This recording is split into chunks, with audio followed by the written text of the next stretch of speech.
The ancient prison ship Vindication drifted silently through the Nexus Void, its hull scarred by centuries of cosmic radiation and forgotten battles. Commander Lyrix of the Alterian Peacekeeping Fleet stood on the bridge of her research vessel. Harmony's light, watching the derelict fortress grow larger on their screens. Her silver-scaled hands traced patterns of concern across her control console as her team prepared to investigate what appeared to be a long-abandoned detention facility.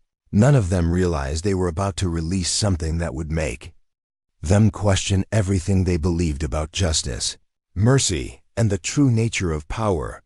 "Sensor analysis confirms it, Commander," reported Science Officer Vex, his melodic voice carrying the natural harmony that all Alterians possessed. "The vessel is approximately 800 standard cycles old, definitely of Dominion origin. Whatever prisoners were held here have been in cryogenic suspension for nearly 8 centuries. Before we jump back in, tell us where you're tuning in from. And if this story touches you, make sure you're subscribed, because tomorrow I've saved something extra special for you." Commander Lyrix's crystalline blue eyes narrowed as she studied the massive structure before them. The Dominion had been the galaxy's most brutal empire, known for their merciless conquest and systematic oppression of peaceful species. They had fallen long ago, destroyed by their own cruelty and the united resistance of the species they had enslaved. "Any life signs?" she asked, though part of her hoped the answer would be no.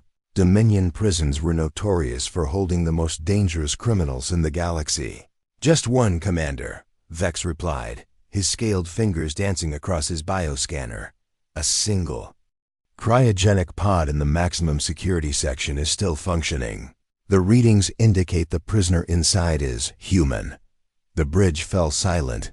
Humans were a relatively new species to the galactic community, having only achieved faster-than-light travel about 200 cycles ago. They were known for their adaptability and curious nature, but they were still considered a young, relatively peaceful civilization. A human in a Dominion maximum security facility? Chief Engineer Zara questioned, her tentacle-like appendages twitching with confusion. "That doesn't make sense.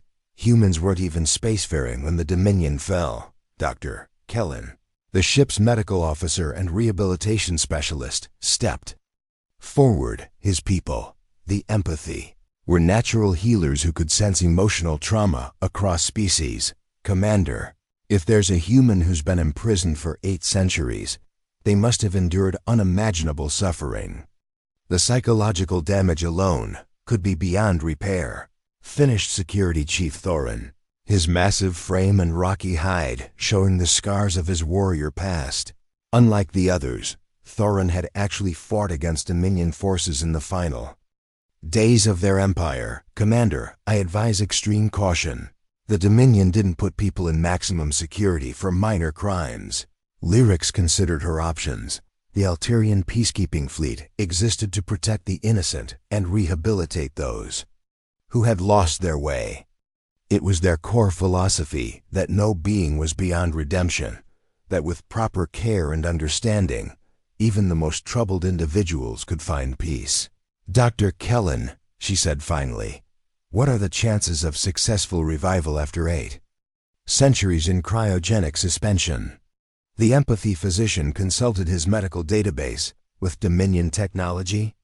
Surprisingly good. They were brutal, but their preservation methods were remarkably effective. The prisoner would likely survive the revival process." "Commander," Vex reported, reading new data from his sensors, "I'm detecting some unusual energy signatures from the pod. The life form inside shows remarkably stable vital signs for someone who's been frozen for so long. Also," he paused, looking confused, "the cryogenic systems appear to have been modified. These aren't standard Dominion configurations." Thorin's rocky brow furrowed deeper. "Modified how?" "I'm not certain. The modifications seem designed to preserve the subject beyond normal parameters. Enhanced cellular protection, neural pathway stabilization, even what appears to be some form of physical augmentation process." Zara's tentacles curled nervously. "Augmentation? while frozen? That's theoretically impossible with known technology. The Dominion had access to technologies they acquired from conquered worlds, Thorin said grimly. Technologies they used for their most horrific experiments. Commander Lyrix stood silent. For a long moment, weighing her duty as a peacekeeper against the potential dangers. The Alterian code was clear. Preserve life, offer redemption, protect the innocent. But what if those principles conflicted? Commander, Dr. Kellen said softly, his empathic abilities clearly picking up something troubling. I'm sensing something from the direction of that ship, intense emotional resonance. Even through the cryogenic suspension, this individual has experienced profound trauma, but also, he hesitated, also something else. Something I can't quite identify. What kind of something else? Lyrix asked. Regret, deep, overwhelming regret. But underneath that, purpose, as if they've been waiting for something specific. Science Officer Vex looked up from his console with surprise. Commander, I've accessed the prison ship's database. According to the records, this prisoner wasn't captured by the Dominion. They voluntarily surrendered themselves for imprisonment. The bridge crew exchanged bewildered glances.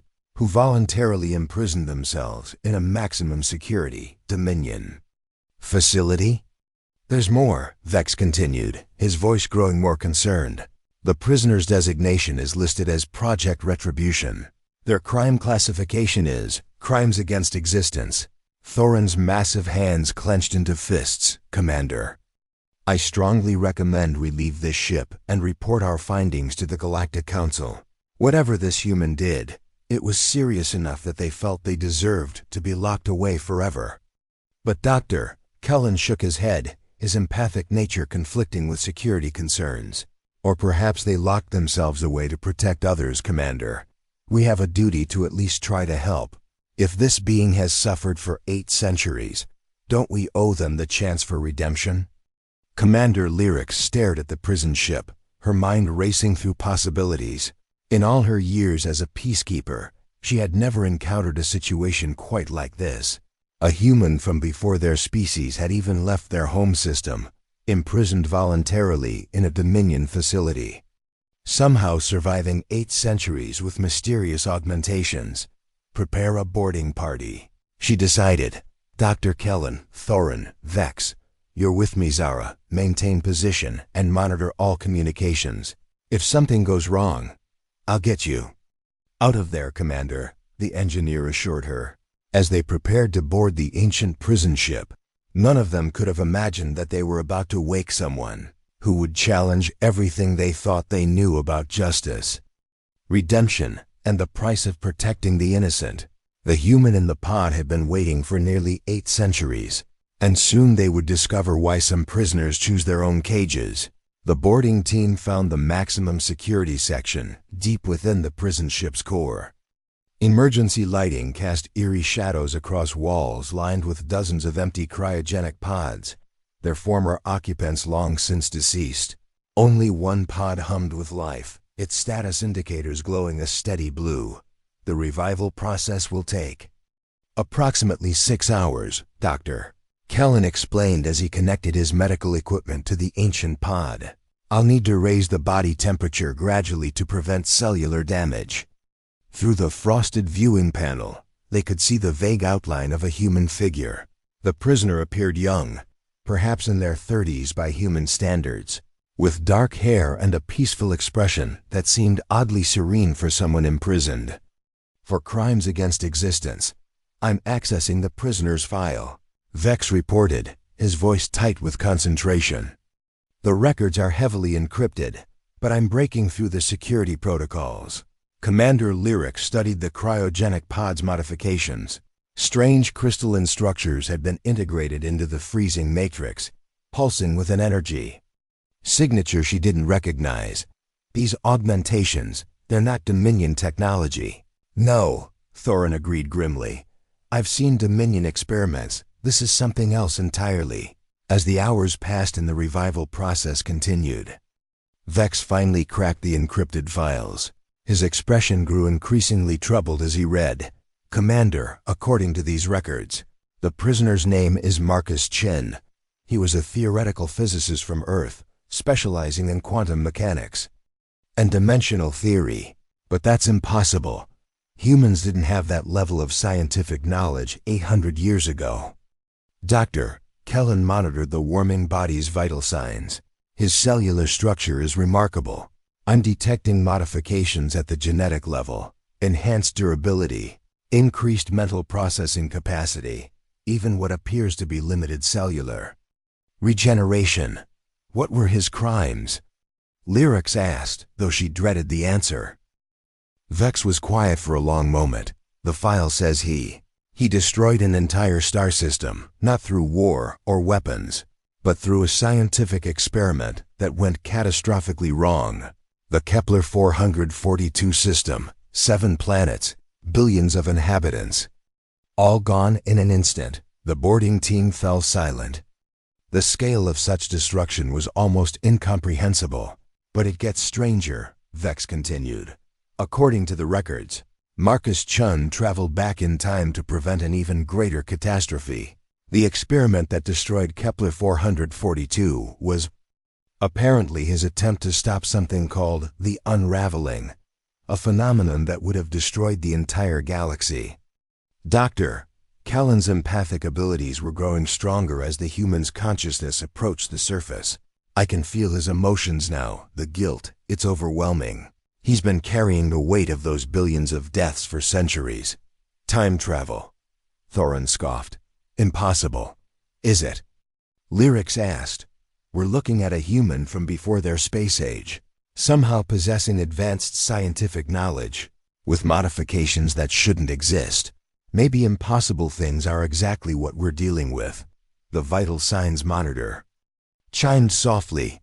Marcus Chen's eyes began to flutter open. Easy, Doctor, Kellen said gently as the human's awareness returned. You're safe. My name is Dr. Kellen.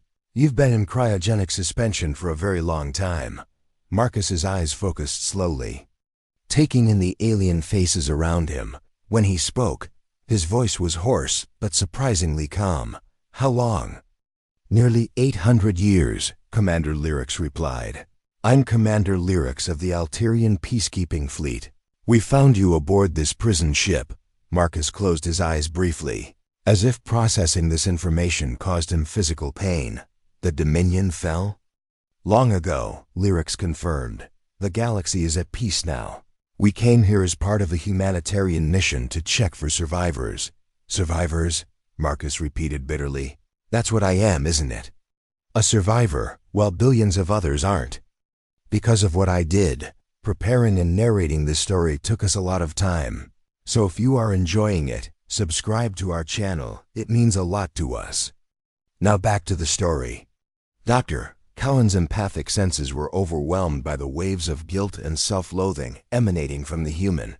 Marcus, we know about Kepler 442, but we also know you were trying to prevent something worse. Marcus sat up slowly, his enhanced physiology allowing him to recover from 8 centuries of suspension with remarkable speed. The unraveling, I came back from the year 2847 to stop it. I thought I could find another way, a better way. Instead, I became the very monster I was trying to prevent. You're from the future? Vex asked, his scientific curiosity overriding his caution. Was from the future, Marcus corrected. That timeline no longer exists. When I traveled back and changed things, I created this reality instead. A reality where I'm responsible for the deaths of billions. Thorin stepped forward, his warrior instincts alert. If you have the knowledge to destroy star systems, why did you surrender yourself for imprisonment? Marcus looked at the security chief with eyes that held centuries of pain. Because I realized something terrible about myself. The power to save the galaxy and the power to destroy it. They're the same power, and I can't trust myself not to use it again. The modifications to your pod, Lyrix said slowly. You designed them yourself, didn't you? Marcus nodded. Enhanced preservation, memory retention, even physical improvements to ensure I'd survive long enough to see if my sacrifice meant anything. I needed to know if removing myself from the timeline would allow the galaxy to find peace another way, Doctor. Kellen felt a chill run through his empathic senses. Marcus, what exactly are you capable of? The human was quiet for a long moment, then looked directly at each of them. I can rewrite the fundamental laws of physics within a localized area. I can create or destroy matter at the quantum level. I can open doorways between dimensions. He paused. I am either the galaxy's greatest protector or its ultimate threat, and after Kepler 442, I'm no longer sure which. The boarding team exchanged worried glances. They had thought they were rescuing a prisoner. Instead, they had awakened something far more dangerous than they could have imagined. But there was something else, Doctor. Kellen sensed beneath Marcus's guilt and pain. A deep, desperate hope that somehow, after 8 centuries of self-imposed exile, he might finally find a way to make amends for his catastrophic mistake. Over the following days aboard the Harmony's Light, Marcus Chen proved to be both fascinating and deeply unsettling. Commander Lyrix had made the decision to bring him aboard for observation and potential rehabilitation, despite Thorin's strong objections. His adaptation rate is unprecedented, Doctor. Kellen reported during a senior staff meeting. He's learned our basic language in just 2 days, mastered our food synthesizer programming, and somehow intuited how our gravity systems work. Just by observation. That's not normal learning, Thorin growled, his rocky features set in a permanent scowl. No being processes information that quickly without artificial enhancement.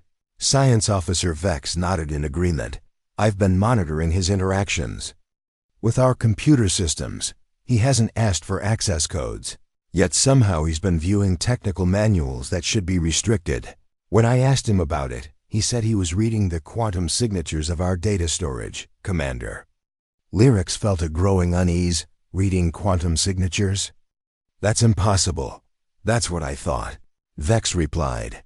But when I tested him, he accurately described the contents of encrypted files he shouldn't have been able to access.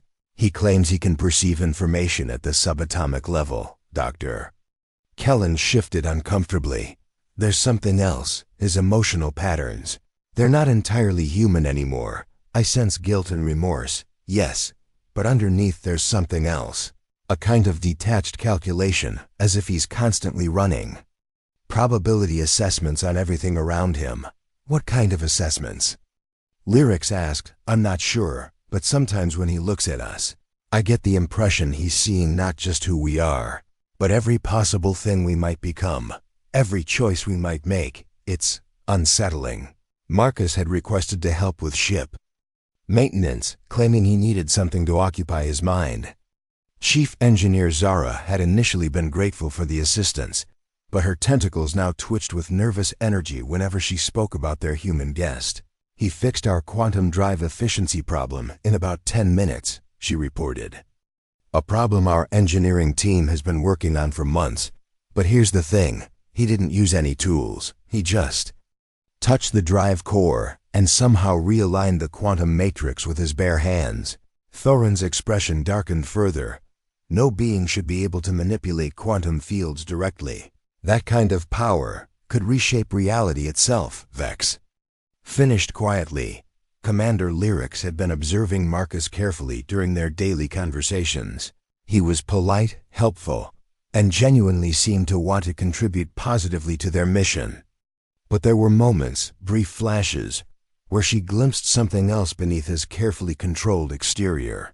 Yesterday, during our discussion about Alterian philosophy, she told her officers, I mentioned our belief that all beings have the right to choose their own path. His response was troubling. What did he say? Dr. Kellen asked. He said that free will is an illusion when you can see all possible outcomes. That choice becomes meaningless when you know exactly how each decision will ripple through space and time. Lyrix paused. Then he caught himself and apologized, saying he sometimes forgot that others don't see the universe the way he does. The room fell silent as the implication sank in. He's not just enhanced, Vex said slowly. He's operating on a completely different level of existence than the rest of us, Doctor. Kellen's empathic abilities had been picking up increasingly complex emotional patterns from Marcus.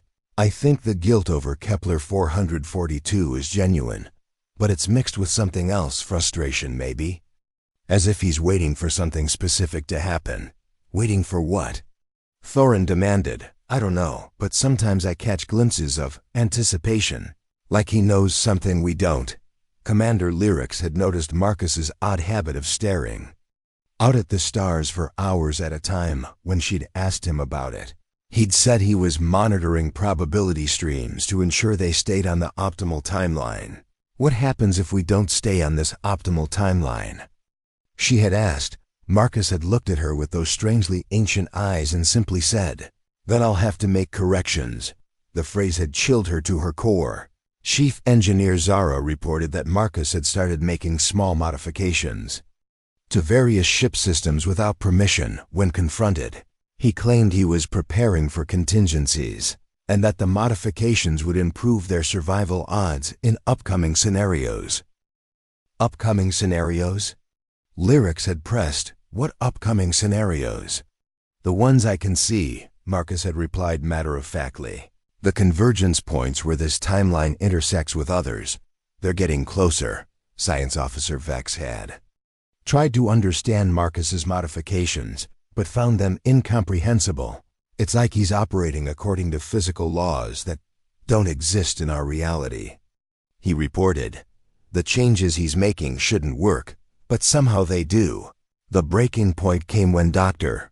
Kellen discovered Marcus in the medical bay at 0300 hours, apparently conducting some kind of experiment with their quantum scanner. "What are you doing?" The doctor had asked. Marcus had turned, and for just a moment, Dr. Kellen had seen something terrifying in the human's eyes, a cold, calculating intelligence that seemed to look right through him. "Checking for temporal anomalies," Marcus had said, his voice strangely flat. "Something is coming. Something that shouldn't exist in this timeline. I need to be ready." Ready for what? Marcus had smiled then, but it hadn't been a reassuring expression. To make the hard choices, the ones that someone like you could never make. When Dr. Kellen reported this conversation to the senior staff, the atmosphere in the room became tense. "He's planning something," Thorin stated flatly. "I can feel it, but what?" Lyrix asked. "And should we be afraid of it or grateful for it?" None of them realized that Marcus had been listening to their conversation through the ship's quantum communication system, reading the patterns of their voices from 3 decks away, and none of them knew that the temporal anomaly he had detected was already bearing down on their location, a threat so dangerous that even Marcus Chun wasn't certain he could stop it without becoming the monster he'd spent 8 centuries trying to avoid. The signs had been there all along.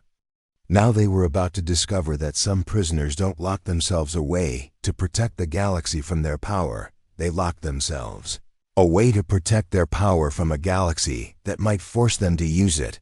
The crisis began with what seemed like a routine sensor malfunction.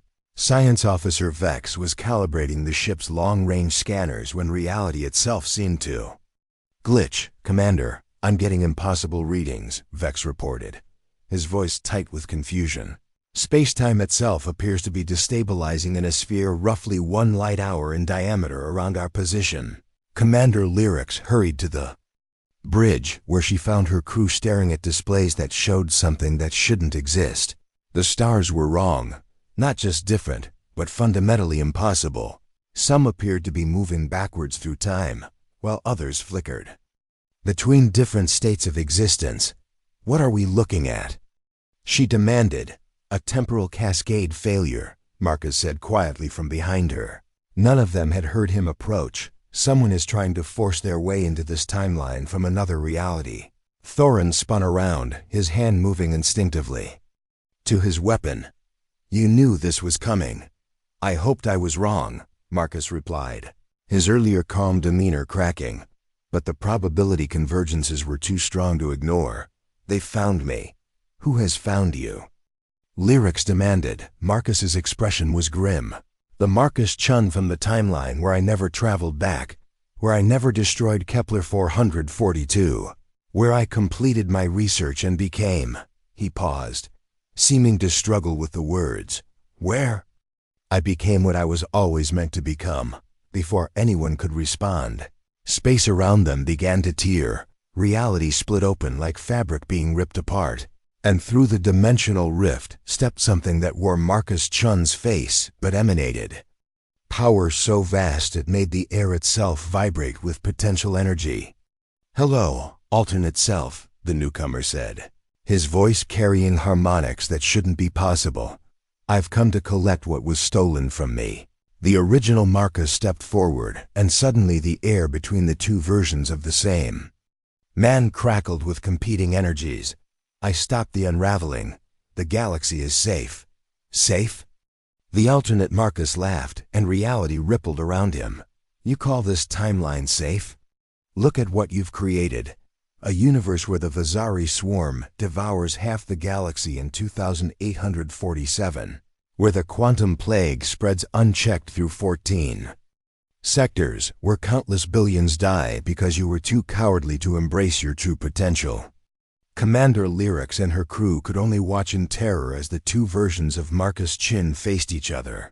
The power radiating from both of them was overwhelming their ship's sensors and causing fundamental changes to local space-time.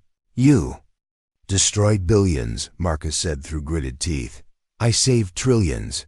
His alternate self replied coldly, "I rewrote the laws of physics to prevent suffering on a cosmic scale. I eliminated war, disease, even death itself. I became a god, Marcus, as were you meant to, Dr. Kellen's empathic abilities were being overwhelmed by the conflicting emotional energies. "Commander," he gasped, "the alternate Marcus, he's not evil. He genuinely believes." "He's right, and our Marcus, he's terrified because part of him agrees." The alternate Marcus gestured, and space around the Harmony's light began to warp. "I've come to offer you a choice, alternate self. Return with me to your proper timeline. Accept your true nature. Help me fix this broken reality you've created. And if I refuse, then I'll take your power by force and do it myself." That's when the true scope of Marcus Chun's abilities became clear. As the two versions of him began to fight, reality itself became their battlefield. The original Marcus raised his hand, and the quantum vacuum around them responded to his will. He reached into the fundamental structure of space-time and began rewriting the laws of physics on a local level. Gravity became optional. Energy and matter became interchangeable. The speed of light became negotiable, but his alternate self was doing the same thing on an even larger scale. With casual gestures, he created new forms of energy, opened doorways to parallel dimensions, and bent causality itself to his will. "My God," Vex whispered, watching as the two beings reshaped reality around them. "He's not just enhanced, he's ascended beyond physical limitations entirely." Commander Lyrix realized with growing horror that they were witnessing something beyond comprehension. These weren't enhanced humans. They were beings who had transcended the normal boundaries of existence itself. 800 years ago, she said slowly, you didn't just destroy a star system by accident. You discovered how to become something beyond mortal understanding. Marcus nodded without taking his eyes off his alternate self. Quantum consciousness integration. The ability to exist simultaneously across multiple dimensional states. I discovered how to make myself fundamental, part of the universe's basic operating system. And you've been hiding that power all this time? I've been suppressing it, Marcus corrected. Because once you become fundamental to reality itself, every thought you think, every emotion you feel, every decision you make affects the structure of existence. I destroyed Kepler 442 because I was angry for exactly 3 seconds. Imagine what I could do if I stopped holding back. The alternate Marcus was growing impatient. Enough philosophical debate. You've had 8 centuries to grow beyond your guilt. It's time to accept what we are, he gestured. And the Harmony's light began to phase out of normal space-time. Commander Lyrix felt her crew beginning to fade from existence as reality rewrote itself around them. "No," Marcus said firmly, and suddenly, his restraint shattered. The change was instantaneous and terrifying. The guilty, conflicted human they had known vanished, replaced by something that radiated power on a cosmic scale. Marcus spread his awareness across multiple dimensions simultaneously, his consciousness expanding to encompass vast reaches of space-time. "You want to see what I'm capable of?" he said, and his voice now carried the weight of collapsing stars. "Let me show you why I locked myself away." What happened next lasted only seconds, but felt like eternities. Marcus reached into the quantum foam that underlies all reality and began to rewrite the fundamental constants that govern existence. He didn't just manipulate matter and energy. He rewrote the rules that determine how matter and energy are allowed to behave. His alternate self, caught off guard by the sudden display of power, tried to defend himself. But this Marcus had been hiding his true capabilities for 8 centuries, while the alternate had become complacent with godhood. The battle ended when Marcus casually deleted his alternate self from existence, not just killing him, but removing him from the timeline so completely that he had never existed at all. Then, with visible effort, Marcus pulled his consciousness back to normal dimensions and restored the local spacetime to its proper configuration. The Harmony's light snapped back into normal reality, and the crew found themselves gasping as existence reasserted itself around them. "Now you know," Marcus said quietly, his power once again carefully contained. "I'm not a prisoner who was wrongly imprisoned. I'm a god who chose to limit himself, and every moment I exist, I have to choose not to remake reality according to my will." The bridge was silent, except for the sound of stressed breathing. Commander Lyrix stared at the being who looked human, but wielded power that dwarfed entire civilizations. "The question now," Marcus continued, "is whether you still think I deserve redemption, or whether you're going to ask me to go back to my cage." The aftermath of Marcus's revelation left the crew of the Harmony's Light struggling to process what they had witnessed.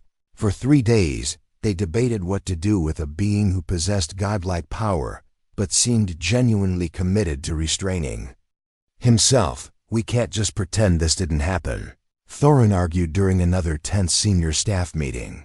He casually deleted another version of himself from existence. "What happens if he decides we're a threat?" "He saved us, Doctor," Kellen countered. His alternate self was about to erase us from reality. Marcus stopped him. "But at what cost?" Commander Lyrix asked quietly. "He didn't just defeat his other self. He unmade him completely. That level of power terrifies you," Marcus said from the doorway. They hadn't heard him approach again. "It should. It terrifies me too." The room fell silent as Marcus entered. Since the confrontation, he had seemed smaller somehow, as if the effort of containing his true nature was physically exhausting him. "I've been listening to your debates," he continued, "and I understand your dilemma. How do you trust someone who could rewrite your entire existence on a whim? How do you rehabilitate someone who has already transcended the need for rehabilitation?" Commander Lyrix studied his face, searching for any sign of the cosmic entity she had briefly witnessed. "What do you want from us, Marcus?" "The same thing I've wanted for 8 centuries, he replied. "To find a way to use this power responsibly. To prove that godhood doesn't automatically make someone a tyrant." Before anyone could respond, the ship's proximity alarms began screaming. Vex rushed to his station, his face going pale as he read the sensor data. "Commander, we have incoming ships, multiple contacts, heavily armed. And they're broadcasting hegemony identification codes." Commander Lyrix felt her blood freeze. The hegemony was a militaristic empire, known for their brutal expansion policies and complete disregard for the rights of peaceful species. If they had found the Harmony's Light out here in deep space, it could only mean trouble. "How many ships?" she asked. 17 battle cruisers, each one capable of destroying us with a single volley, Vex reported. "They're demanding we prepare to be boarded." The communication system crackled to life with a harsh, aggressive voice. "Alterian vessel. You have violated hegemony space and are suspected of harboring dangerous fugitives. Surrender immediately or be destroyed." "We're not in hegemony space," Thorin growled. "This sector has been neutral territory for over 2 centuries. Not anymore." "Apparently," Marcus said grimly. "They're expanding their borders and using any excuse to justify it. How many crew members do you have aboard?" 237, Commander Lyrix replied automatically, then realized what he was really asking. "Marcus, no, we can't ask you to fight for us." "You're not asking," Marcus replied calmly. "I'm offering, but I need you to understand what you're choosing. If I engage those ships, there will be no hiding what I am anymore. The galaxy will know that beings like me exist." Dr. Kellen's empathic senses were picking up something new from Marcus. A deep, resigned sadness. "You don't want to fight them." "No," Marcus admitted. "Because once I start using my power openly, other enhanced beings like my alternate self will be drawn to this reality. This could be the beginning of a war between gods, with normal beings caught in the crossfire." The hegemony fleet was moving into attack formation on the main screen. Commander Lyrix could see the massive warships powering their weapon systems. "Last warning, Alterian scum," the hegemony commander broadcast. "Surrender or die, Commander." Lyrix looked at her crew, dedicated scientists and peacekeepers who had spent their lives trying to make the galaxy a better place. Then she looked at Marcus, a being powerful enough to reshape reality but tormented by the weight of that power. "If we surrender," she asked, "what happens to my crew?" "The hegemony doesn't take prisoners from inferior species," Thorin said darkly. "They'll execute us or sell us into slavery. And if I fight," Marcus added quietly, "I become exactly what I've spent 8 centuries trying not to become, a god who solves problems through overwhelming force." Dr. Kellen stepped forward. "Marcus, you once told me that the power to save and the power to destroy are the same. Maybe the real question isn't whether to use power, but how to use it."